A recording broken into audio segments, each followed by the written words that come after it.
नमस्कार दोस्तों, राधे राधे। जय श्री कृष्ण, जय श्री हरि विष्णु। देव उठनी एकादशी पर बिल्कुल भी मत करना ये काम, वरना पानी की तरह बह जाएगा पैसा। दोस्तों, हिंदू धर्म में देव उठनी एकादशी का बड़ा ही विशेष महत्व होता है। कार्तिक माह की शुक्ल पक्ष में आने वाली एकादशी तिथि को देव उठनी एकादशी कहा जाता है।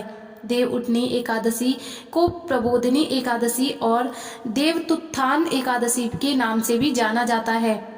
ये कार्तिक मास के शुक्ल पक्ष की एकादशी तिथि को मनाई जाती है। इस दिन भगवान विष्णु 4 माह के बाद योग निद्रा से जागते हैं। उसके साथ ही चातुर्मास का समापन होता है। इसके अलावा देव उठनी एकादशी के दिन से ही शादी विवाह, मुंडन, संस्कार, सगाई समेत सभी मांगलिक कार्यों की शुरुआत होती है। फिर देव उठनी एकादशी के अगले दिन द्वादशी तिथि में तुलसी विवाह का आयोजन कराया जाता है।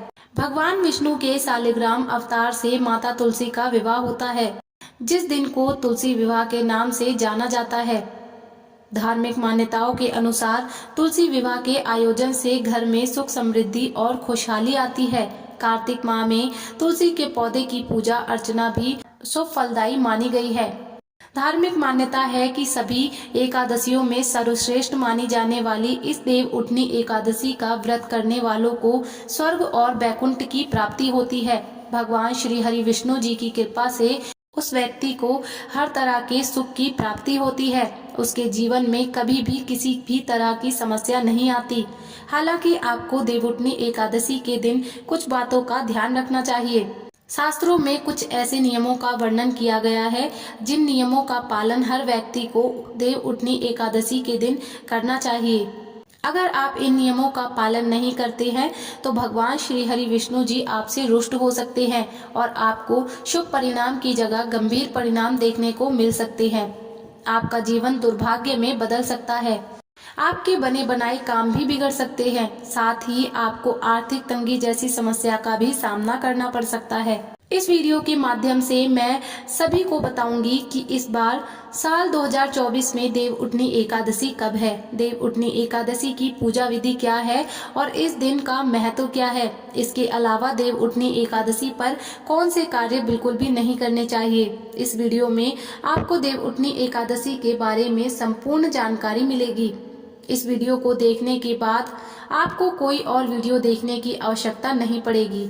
लेकिन उससे पहले अगर आप भी चाहते हैं कि जगत के पालनहार भगवान श्री हरि विष्णु जी का आशीर्वाद आप पर और आपके परिवार पर सदैव बना रहे, तो इस वीडियो को लाइक करें और चैनल को सब्सक्राइब कर लें और कमेंट बॉक्स में सच्चे दिल से जय श्री हरि विष्णु लिखकर अपनी हाजिरी जरूर लगाएं। तो चलिए दोस्तों, सबसे पहले जानते हैं कि इस बार साल 2024 में देव उठनी एकादशी कब है। वैदिक पंचांग के अनुसार इस साल 2024 में कार्तिक मास की शुक्ल पक्ष की एकादशी तिथि की शुरुआत 11 नवंबर 2024 की शाम 6:46 पर होगी। वहीं इस तिथि का समापन 12 नवंबर 2024 को शाम 4:04 पर होगा। ऐसे में उदया तिथि के अनुसार देव उठनी एकादशी का व्रत मंगलवार 12 नवंबर को रखा जाएगा। इसके अलावा देव उठनी एकादशी व्रत पारण के बारे में बात करें तो व्रत का पारण देव उठनी एकादशी के अगले दिन यानी 13 नवंबर को किया जाएगा। ऐसे में देव उठनी एकादशी का पारण 13 नवंबर की सुबह 6:42 से 8:51 के बीच में किया जाएगा। साथ ही दोस्तों, इस बार देव उठनी एकादशी पर कई संयोग भी बन रहे हैं। देव उठनी एकादशी के दिन सुबह 7:10 तक हर्षण योग का निर्माण हो रहा है। वहीं ब्रज योग पूरे दिन रहेगा। सार्वर्थ्य सिद्धि योग 12 नवंबर को सुबह 7:52 से लेकर 13 नवंबर को सुबह 5:40 तक सार्वर्थ्य सिद्धि योग रहेगा। इसके अलावा रवि योग देव उठनी एकादशी के दिन सुबह 6:33 से 7:52 तक रवि योग का निर्माण होगा। वहीं सुबह 6:33 से शाम 4:04 तक भद्रा का भी साया रहेगा। ज्योतिषी में भद्रा के साये में शुभ कार्य करने की मनाही होती है। आइए दोस्तों, अब जानते हैं देव उठनी एकादशी पूजा विधि के बारे में।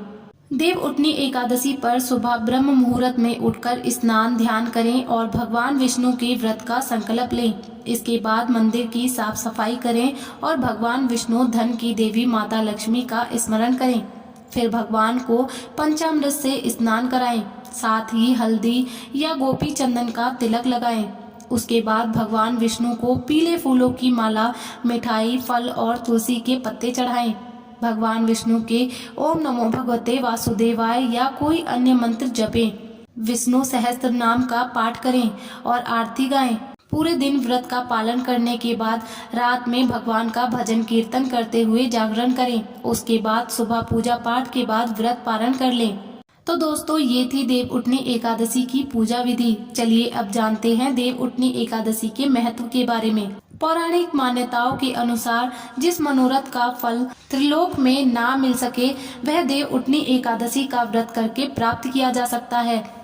देवोत्थान एकादशी से पूर्णिमा तक भगवान शालिग्राम एवं तुलसी माता का विवाह उत्सव का पर्व मनाया जाता है। देव उठनी एकादशी पर जगत के पालनहार भगवान श्री हरि विष्णु जी की विशेष पूजा करके उन्हें नींद से जगाया जाता है।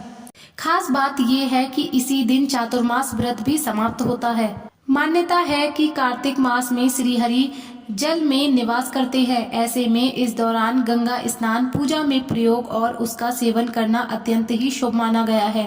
देव उठनी एकादशी के साथ सभी शुभ कार्यों की शुरुआत हो जाती है। इस दिन शालिग्राम के साथ माता तुलसी का विवाह होता है और इस दिन तुलसी पूजा का विशेष महत्व होता है। इस दिन तुलसी और शालिग्राम की पूजा करने से पितृदोष का शमन होता है। देव उठनी एकादशी व्रत करने से व्यक्ति की कुंडली में चंद्रमा की स्थिति मजबूत होती है। तो दोस्तों, ये था देव उठनी एकादशी का महत्व। आइए अब जानते हैं देव उठनी एकादशी पर कौन से कार्य बिल्कुल भी नहीं करने चाहिए। नंबर 1 है तुलसी का पौधा।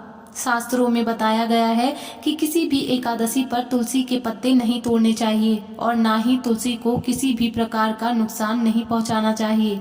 लेकिन आपको देव उठनी 11 पर इस बात का विशेष ध्यान रखना चाहिए कि तुलसी के पौधे को किसी भी प्रकार का नुकसान ना पहुंचाएं और ना ही तुलसी के पत्ते तोड़ें। ऐसा इसलिए क्योंकि इस दिन भगवान शालिग्राम का विवाह माता तुलसी से विधि विधान से किया जाता है। इस नियम का पालन ना करने से भगवान विष्णु क्रोधित हो जाते हैं, जिससे साधक को शुभ परिणाम की जगह अशुभ परिणाम देखने को मिलते हैं। नंबर 2 है झाड़ू ना लगाएं।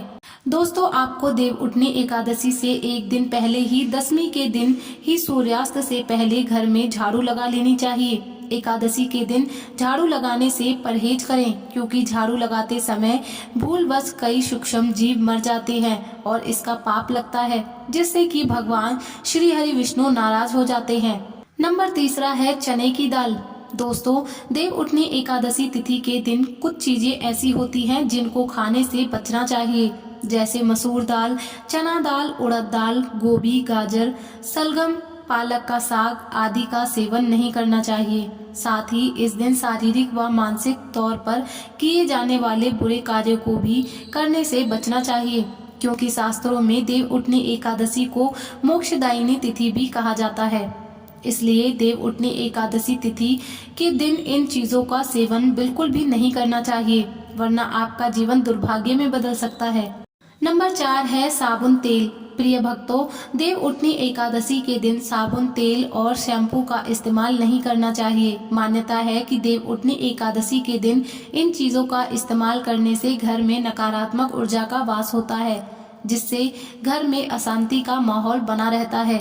इसके अलावा भगवान श्री हरि विष्णु नाराज हो सकते हैं, जिससे साधक भगवान श्री हरि विष्णु जी की कृपा से वंचित रह सकता है। नंबर 5 है ब्रह्मचर्य।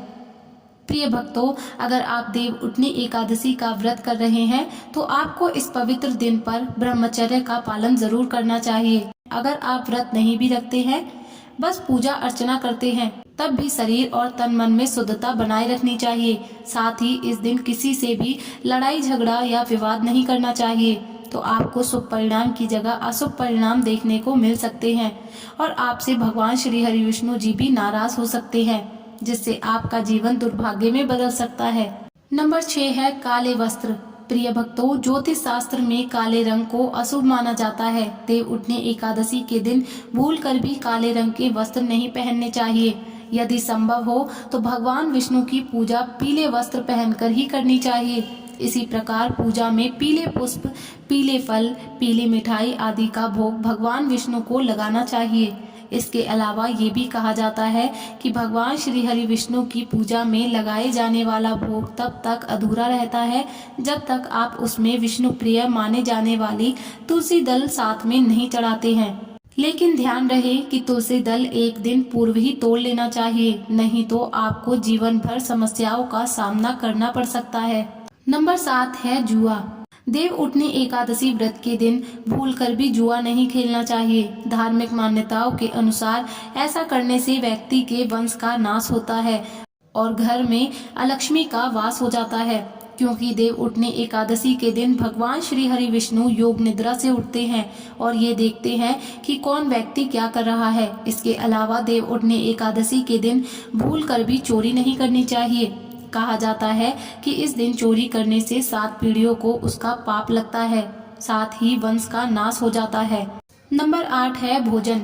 देव उठनी एकादशी वाले दिन पर किसी अन्य व्यक्ति के द्वारा दिया गया भोजन का सेवन नहीं करना चाहिए। साथ ही एकादशी पर मन में किसी के प्रति विकार नहीं उत्पन्न करना चाहिए, अन्यथा भगवान श्री हरि विष्णु आपसे नाराज हो सकते हैं और आपको उनके क्रोध का सामना करना पड़ सकता है। नंबर 9 है बिस्तर पर ना सोएं। देव उठनी एकादशी का व्रत रखने वाले व्यक्ति को बिस्तर पर नहीं सोना चाहिए। इसके अलावा देव उठनी एकादशी वाले दिन पर बाल और नाखून नहीं कटवाने चाहिए। ऐसा करना अशुभ माना जाता है, क्योंकि ऐसा करने से घर में नकारात्मक ऊर्जा का वास हो जाता है, जिससे घर में अशांति का माहौल बना रहता है। नंबर 10 है निर्जला या पानी पीकर रखे व्रत। देव उत्थान एकादशी व्रत के दौरान निर्जला या सिर्फ पानी पीकर ही व्रत रखना चाहिए। अगर आप बीमार, उम्रदराज, गर्भवती महिलाएं इस व्रत के दौरान फलाहार भी कर सकती है। इस दिन भगवान विष्णु की उपासना की जानी चाहिए। अगर आप विधि विधान से और श्रद्धा पूर्वक भगवान श्री हरि विष्णु जी की पूजा अर्चना करते हैं तो आपको शुभ परिणाम देखने को अवश्य मिलेंगे। नंबर 11 है तामसिक भोजन। दोस्तों, देव उठनी एकादशी तिथि के दिन तामसिक भोजन व चावल खाने से बचना चाहिए। साथ ही इस दिन मदिरा मांस का सेवन निषेध है। ये भी माना जाता है कि इस दिन चावल का सेवन करने से व्यक्ति रेंगने वाले जीव की योनि में जन्म लेता है।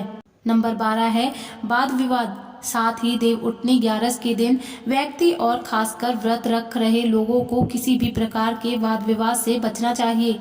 इसके साथ उन्हें किसी भी प्रकार के गलत शब्द का प्रयोग नहीं करना चाहिए। इस दिन हर समय भगवान के नाम का स्मरण करना चाहिए। ऐसा करने से आपको भगवान श्री हरि विष्णु जी की असीम कृपा प्राप्त होगी, जिससे कि आपको जीवन में शुभ परिणाम देखने को मिलेंगे। नंबर 13 है दिन में ना सोएं। देव उठनी एकादशी के दिन भगवान विष्णु योग निद्रा से जागते हैं और इसी के साथ सारे शुभ कार्य शुरू होते हैं। ऐसा कहा जाता है कि देव उठनी एकादशी पर दोपहर में नहीं सोना चाहिए। धार्मिक ग्रंथों में कहा गया है कि इस दिन भगवान विष्णु की भक्ति में लीन रहना चाहिए। इसके अलावा इस दिन अगर आप बूढ़े बुजुर्गों की सहायता करते हैं तो ऐसा करने से भगवान विष्णु और माता लक्ष्मी प्रसन्न होते हैं। इसलिए बुजुर्गों का अपमान ना करें और उन्हें धुतकारें नहीं। नंबर 14 है लहसुन प्याज। देव उठनी एकादशी के दिन लहसुन और प्याज के सेवन से भी बचना चाहिए, क्योंकि ये दोनों तामसिक भोजन में आते हैं। यदि आपने व्रत नहीं भी रखा है तो कोशिश करें कि सात्विक भोजन ही करें। ऐसा माना जाता है कि लहसुन प्याज की उत्पत्ति राहु केतु से हुई थी। तो दोस्तों, ये थे वे कार्य जो भूलकर भी देव उठनी एकादशी पर नहीं करने चाहिए। अगर वीडियो अच्छी लगी हो तो वीडियो को लाइक एंड शेयर करें और आपके अपने चैनल लक्ष्मी की वॉइस को जरूर सब्सक्राइब करें। साथ में बेल आइकन को भी प्रेस कर दें ताकि आने वाले वीडियो के नोटिफिकेशन आपको मिलती रहे। जल्द ही मिलेंगे अगले वीडियो में। तब तक के लिए आप सभी को राधे राधे।